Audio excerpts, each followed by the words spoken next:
라고 말씀을 드렸습니다. 마찬가지로 은혜 언약을 우리가 경험하고 알고 깨닫고 감동한 우리에게는 어떠한 은혜가 또 있느냐?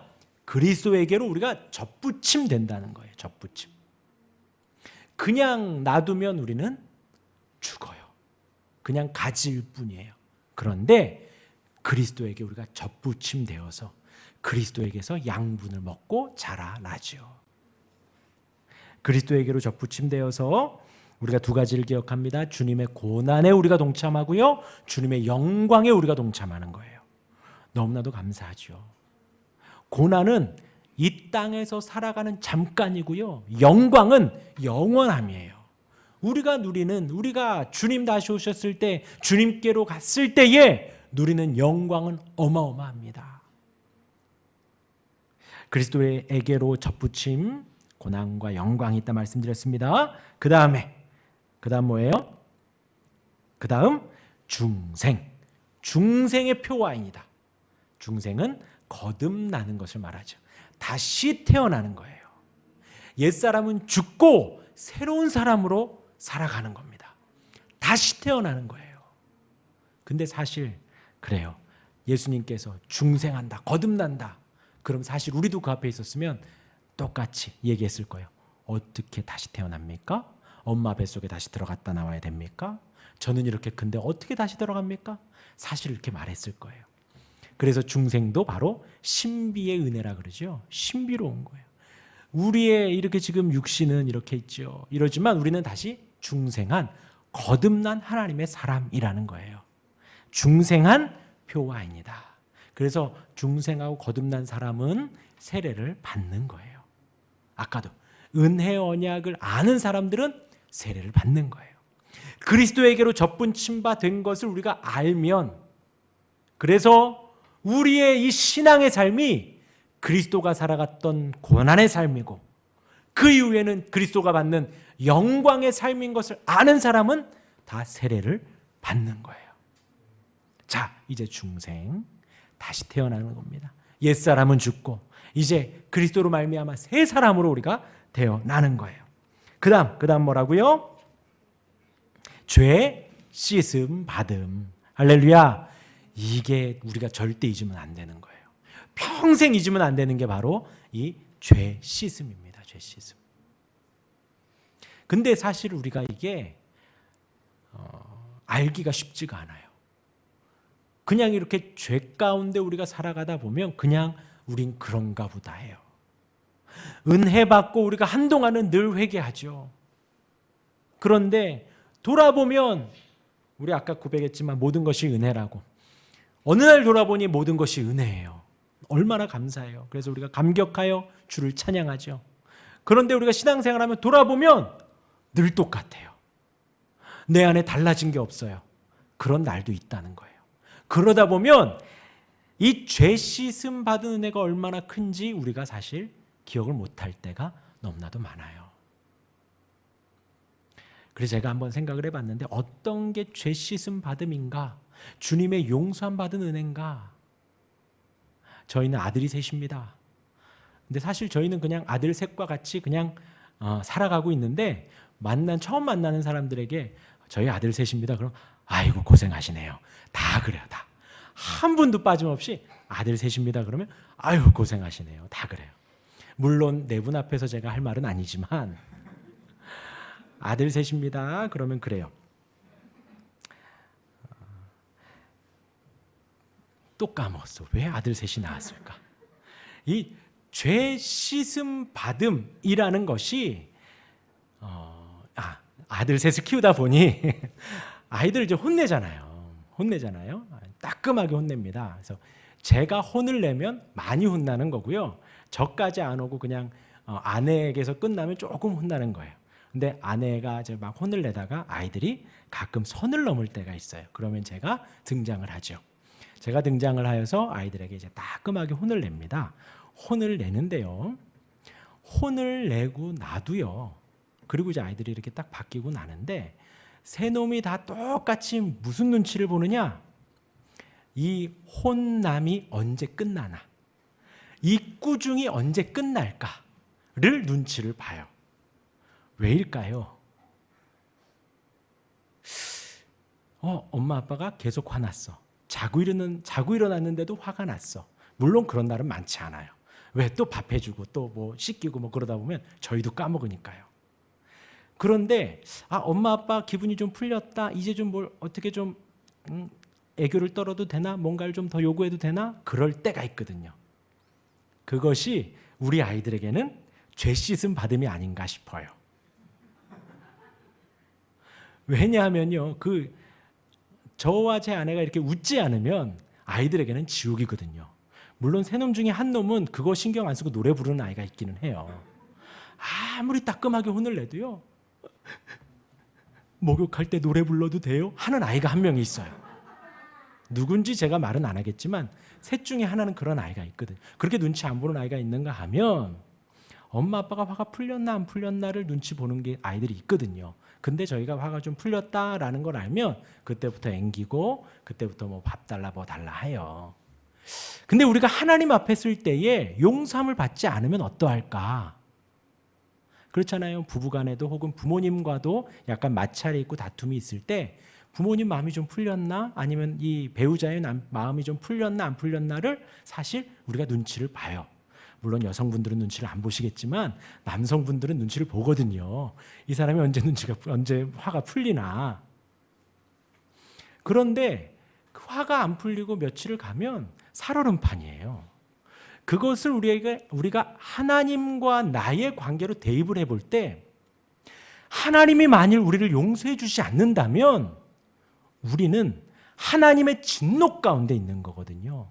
제가 거듭 말씀드리지만 하나님의 진노라는 이 6글자는요, 지옥이거든요. 우리가 평생 고통과 고난과 슬픔과 아픔과 죽음 속에 살아가는 거예요. 그런데 예수님의 은혜로 말미암아 우리가 그 진노 가운데에서 구원받은 거예요. 하나님과 화해를 이루었습니다. 하나님이 우리를 용서해 주신 거예요. 우리를 향하여서 얼굴을 비추시고 우리를 향하여서 강한 오른손으로 구원해 주시고 우리를 향하여서 하나님의 사랑의 미소를 베풀어 주시는 거예요. 죄 씻음 받음이라는 이것이요, 우리가 절대 잊으면 안 됩니다. 단지 이 땅에서 우리가 배우자나 아이들이나 부모에게 살얼음판 걷는 거, 그건 아무것도 아니에요.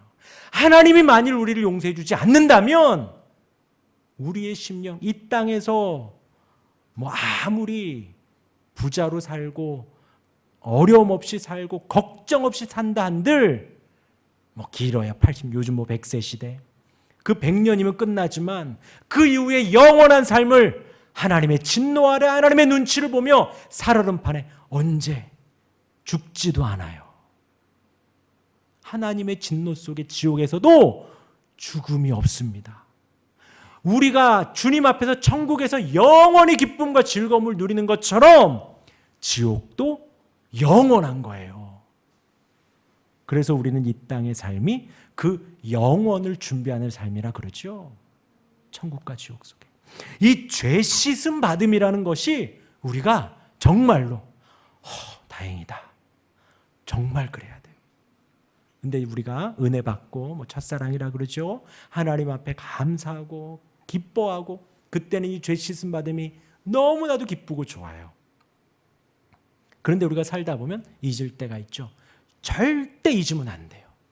죄 씻음 받음이라는 것이 하나님이 날 용서해 주셨다라는 것이 나를 받아주시고 나를 향하여 얼굴빛을 비춰주시고 그 은혜가 얼마나 큰지 늘 고백하시길 바랍니다. 그 죄 씻음 받음의 표와 인이라는 거예요. 세례가. 그 다음 그리고 시작. 그리고 새로운 삶을 위하여 그리스도로 말미암아 하나님께 자신을 드리는 새로운 삶이에요. 새로운 삶. 이전 것은 지나갔습니다. 우리가 이전에 살던 삶은 지나갔어요. 이제 새로운 삶이에요. 어떤 새로운 삶이죠? 말씀 가운데 사는 삶입니다.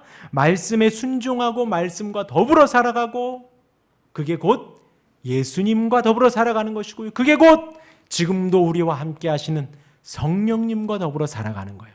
그걸 네 글자로 하면요, 성령 충만입니다. 성령 충만. 다른 게 아니라 말씀을 곱씹고 말씀을 기억. 어제도 제가 말씀드렸죠. 원수를 사랑해야 돼. 그냥 단순히 어떤 말씀에 기반 없이 그냥 나만 참으면 돼 하면 아무 의미가 없어요. 예수님이 원수를 사랑하라 하셨어. 예수님이 원수를 위하여 진실로 기도하라 하셨어. 하고 내가 참고 기도하면 그게 말씀과의 동행이라 그랬습니다. 예수님의 말씀과 함께 하는 거예요. 성령님이 우리와 함께 하시는 것입니다. 그게 바로 새로운 삶이에요. 그 길은 좁은 길입니다. 그 길은 세상이 알지 못하고 이해하지 못해요. 왜요? 세상 사람들은 이 말씀을 알지 못하거든요. 그렇죠? 신구약 66권이라는 건 알아요. 예수님이 태어났다라는 건 압니다. 승천하시면서 성령을 보내주셨대. 알아요, 그것도. 그러나 그게 다예요. 우리는 알지요. 그리고 성령님이 우리와 함께 하십니다. 우리에게 깨닫게 해주십니다. 우리에게 가르쳐 주셔요. 지금도 사랑의 음성으로 우리에게 말씀해 주시고 이해시켜 주시고 감동시켜 주시고 행하게 하시는 거예요. 그래서 여러분들이 이 자리에 나온 것입니다. 그 새로운 삶을 위하여 그리스도로 말미암아 하나님께 자신을 드리는 그 표와 인이다. 세례에는 이 모든 게 담겨져 있는 거예요. 할렐루야. 네, 그리고 마지막 단락. 이 세례는 그리스도께서 지시하신 대로 그의 교회에서 세상 끝까지 시행되어져야 한다. 우리 말씀 같이 읽어보겠습니다. 맨 밑에 있죠? 62페이지 맨 밑에 마태복음 28장 19절 20절 시작. 그러므로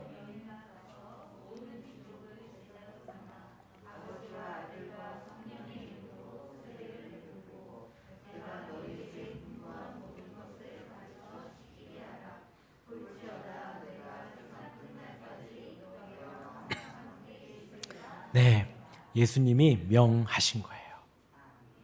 명하신 거예요. 그래서 제가 우리 교회가 이제 개척을 하고 처음으로 성인 3분을 세례를 줬어요. 그리고 정말 매년 한 분씩 있었으면 좋겠다. 한 분 이상씩 있었으면 좋겠다.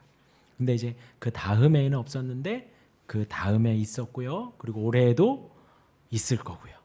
너무 감사해요. 너무 감사해요. 다른 게 아니라 교회에서는 이 세례가 꾸준히 있어야 돼요. 매년 있으면 너무 좋죠. 매 절기 때마다 있으면 너무 좋죠. 꾸준히 있어야 됩니다. 그게 교회가 살아있는 증거 중에 하나예요. 아까 말한 은혜 언약에 충만한 것 중에 하나이고 그리스도와 접붙임 받은 거에 대한 증거 중에 하나이고 거듭남에 대한 증거이고 죄 씻음 받은 은혜가 충만하다는 증거이고 새로운 삶에 대한 결단이 있다라는 증거예요. 교회에서 세례 예식이 늘 있다라는 것은요. 예수님의 명령으로 세상 끝날까지 계속해서 시행이 됩니다.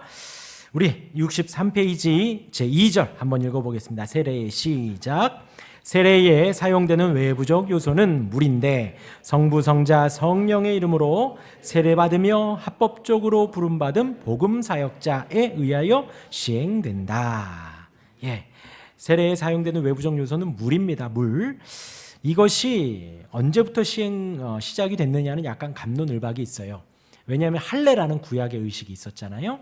근데 이제 신약 들어오면서 세례 요한이 물 세례를 줬는데 그것이 언제부터 시작됐냐? 그 기원에 대하여는 사실 좀 물음표인 게 많습니다. 근데 이제 제가 보다가 R.C. 스프롤이라는 목사님이 정리한 바에 의하면요, 신구약 중간기에 유대인들에게 있어서 이방인들 중에 유대교로 개종하는 사람들이 있었습니다. 그러니까 메시아 여호와 하나님에 대하여서 나도 믿겠다라고 경전을 보고 따라오는 사람들이 있었다는 거예요. 그럴 때에 그 이방인들을 유대교로 받아줄 때의 조건이 3개가 있었는데 하나는 이 유대교 신앙을 고백해야 되는 것. 그것이 1번이었고요. 2번째는 이방인이어도 할례를 받아야 된다. 할례를. 그리고 3번째는 이방인은 우리는 선민이기 때문에 태어나면서부터 하나님의 은혜 가운데 있는 유대인들은 선민인데 너희들은 이방인이잖아. 들어오려면 깨끗한 의식을 해야 돼. 그래서 그때부터 부정에 대한 세례 의식을 물로 줬다는 거예요. 그러니까 신구약 중간기에 그 의미를 담아 세례 요한이 유대인들에게 세례를 준 거예요. 그러니까 유대인들에게 있어서 본인들은 세례를 받아도 돼요, 안 돼? 세례를 받아도 돼요, 세례를 안 받아도 돼요. 유대인들은요. 여태까지는 세례를 안 받아도 되는 거예요. 그런데 세례 요한이 갑자기 딱 등장하더니 이 독사의 자식들아 하면서 그리스도가 곧 오시는데 그 왕의 길, 주의 길을 예비하며 너희는 죄사함의 세례를 받으라. 그러니까 유대인들에게 충격이었던 거예요. 그 세례는, 물로 주는 세례는 이방인들이 더러움을 씻기 위해서 유대교로 올 때 받았던 건데 내가 받아야 한다니 해서 그들은 세례 요한의 세례를 받는 것이 어마어마한 결단이었던 거예요. 본인의 자존심과 유대인으로서의 그것도 다 내려놓고 세례 요한에게서 세례를 받는 거예요. 그 외부적 요소가 바로 물로 세례를 주었다라는 것입니다. 그리고 예수님이 또 세례를 받으셨죠. 왜 받으셨을까요? 사람이셨기 때문에 받으신 거예요.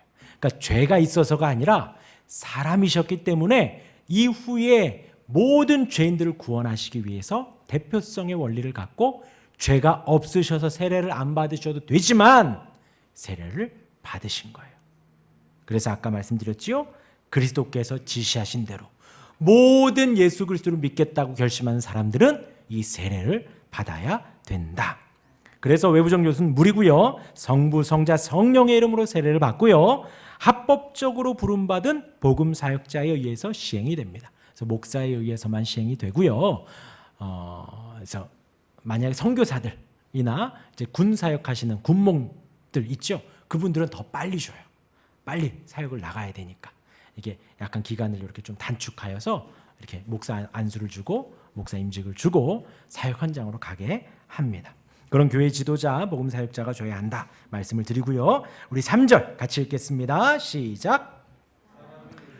잠글 필요는 없는데 사람의 머리 위에 물을 붓든지 혹은 머리 위를 물로 적심으로 세례는 바로 시행되어진다. 예.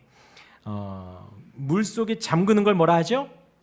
침례라고 해요. 근데 굳이 침례를 할 필요는 없다라는 거예요. 뭐 침례를 받아도 되지만 우리는 침례도 인정하지요. 침례도 인정하지만 굳이 그렇게 잠글 필요는 없다. 그러니까 이제 뭐 좀 그나마 좀 따진다면요, 침례는 이제 죽음이 강조가 되는 거야. 옛 사람은 죽고 새 사람이 이제 태어난다. 죽었다가 태어난다. 그만도 뭐 은혜로운 은혜죠. 그리고 이제 물로 세례를 주는 것은 우리가 죄 씻음 받는다라는 의미가 좀 더 강조가 된다는 거예요. 그래서 무엇으로 받든지 상관은 없지만 이제 우리가 이제 사람의 머리 위에 물을 붓든지 혹은 머리 위를 물로 적심으로 세례는 바로 시행되어진다. 왜냐하면 그 예식이 그닥 중요하지 않기 때문에 우리는 침례보다는 좀 더 간소한 세례로 물로 이렇게 뿌려서 준다라는 거예요. 그리고 이렇게 뭐 신약에서 뭐 계속해서 침례를 줬다라고 하지만 항상 침례는 준 건 아니다라는 거예요. 그 밑에 있는 사도행전 16장 33절에 보면 그 밤 그 시각에 간수가 그들을 데려다가 그 맞은 자리를 씻어주고 자기와 그 온 가족이 다 세례를 받은 후. 여기에는 지금 침례탕이 없었죠. 어떤 연못가도 없었습니다. 간소하게 그렇게 주었다라는 거예요. 그래서 우리는 장로교에서는 이렇게 물을 뿌려서 준다라는 것입니다. 4절 읽겠습니다. 시작. 실제로 그리스도에 대한 믿음과 순종을 고백하는 자들뿐 아니라 부모들 중 하나 혹은 둘 다 믿는 자의 영아들도 세례를 받는다. 유아 세례가 가능하다. 그리고 우리는 유아 세례를 주는 거예요. 그래서 아까 말씀드린 대로 만 2세 이전에 합니다. 그래서 언약 백성으로서 내가 잘 키우겠다라는 믿음의 고백으로 아이들에게 유아 세례를 주는 것입니다. 그리고 이제 오늘 본문 말씀인데요. 예수님이 만져주심을 바라고 어린아이들을 데리고 옵니다. 근데 이때 당시에는 여인들과 어린아이들은 무시했죠. 수혜도 치지 않았습니다. 그래서 제자들이 꾸짖었습니다. 데리고 오지 말아라. 그러니까 예수님이 보시고 노하셔 화를 냈다는 거예요. 어린아이들이 내게 오는 것을 용납하고 금하지 말라. 하나님의 나라가 이런 자의 것이다. 어린아이들을 금하지 말라는 거예요. 어린아이들을 금한 것은 지금 이들의 성경의 내용이에요? 이들의 전통이에요? 이들의 전통이죠. 그거 중요하지 않다는 거예요. 어린아이들을 받아주라는 거죠. 그러면서 예수님 말씀하십니다. 내가 진실로 너희에게 이르노니 누구든지 하나님의 나라를 이 어린아이와 같이 받들지 않는 자는 결단코 그곳에 들어가지 못하리라. 이 어린아이들과 같이 하나님의 나라를 받아들이라는 거예요. 이제 그 이후에 나오는 한 예가, 청년의 예가, 내가 여태까지 하나님의 말씀을 따랐는데 어떻게 하여야 영생을 얻겠습니까? 말씀대로 따라 나 다 지켰습니다. 그러니까 그러죠. 한 가지 부족한 것이 있으니 가서 내게 있는 것을 다 팔아 가난한 자들에게 주라. 그러니까 근심하며 돌아가는 거예요. 이게 과연 어린아이와 같은 마음인가요? 아니죠, 아니죠. 주님의 말씀을 그냥 그대로 받아들이고 아멘하고 따르고 주님께로 나아가는 거예요. 그에 대한 예가 이렇게 나와 있지요. 어린아이들이 주님께 가는 것 마땅하다. 하나님 앞에 남녀노소 다 동일한 하나님의 백성이다 라는 어떤 본질에 대하여서 예수님이 말씀하셨습니다. 우리 넘어가서요 5절 읽겠습니다. 64페이지 5절 시작. 세례를 멸시하거나 무시하는 것은 큰 죄악이지만 은혜와 구원이 그것에 불가분리적으로 연결되어 있는 것이 아니다. 어떤 사람도 세례 없이는 중생하지 못하거나 구원받지 못하는 것이 아니며 세례받았다고 의심할 여지 없이 중생된 것도 아니다. 예, 이해되시죠? 세례를 멸시하거나 무시하는 것은 큰 죄입니다. 예수님 말씀하신 것을 전적으로 부정하는 거예요. 세례 받아도 되고 안 받아도 되고가 아닙니다. 믿겠다 결심한 사람들은 다 세례를 받아야 되는 거예요. 큰 죄악이지만 그것 때문에 내가 은혜를 안 받았다고 해서 구원을 못 받았거나 내가 받았으니 구원은 따놓은 당상이다 하고 마음대로 살아야 할 것도 아니다라는 것입니다. 그것에 대하여서 예수님이 말씀을 하셨고 또 신앙 고백서도 한 번 더 이렇게 짚어줍니다. 왜냐하면 카톨릭에 대하여서 약간 견제하기 위한 문구예요.